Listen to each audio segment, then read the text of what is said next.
Alp nə deməkdir? Alp sözü qədimlər qorxmaz igidlərə verilən bir ləqəb imiş. Və bunun kökü gedir alıb və almaq feilinə. Yəni əsl anlamı olur Fatih.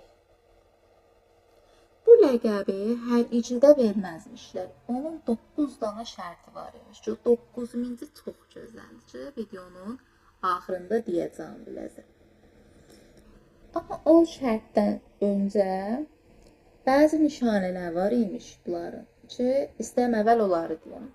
Bunlar boyunlarına qızıl qotaz aslarmışlar. İkinci, bunlar qaflan avlarmışlar. Və o avladıqları qaflanın quyruğun qurşaqlarına, kəmərlərinə bağlarmışlar. Üçüncü, bunlar başlarında bir lələh, yeləh olarmış.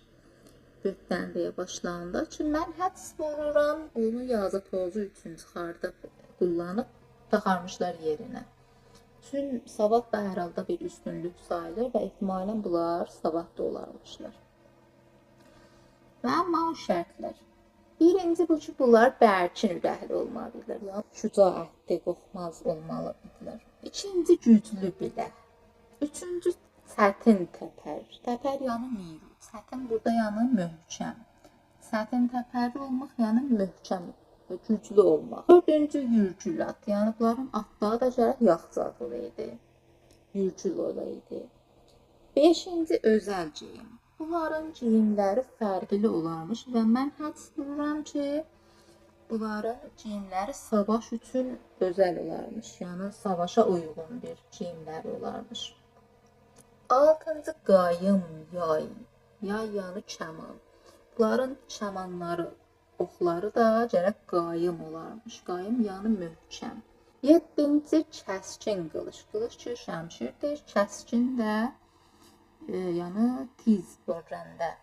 Bunların qılışları da gərək kəskin olarmış. Altı, süngü, 8-ci.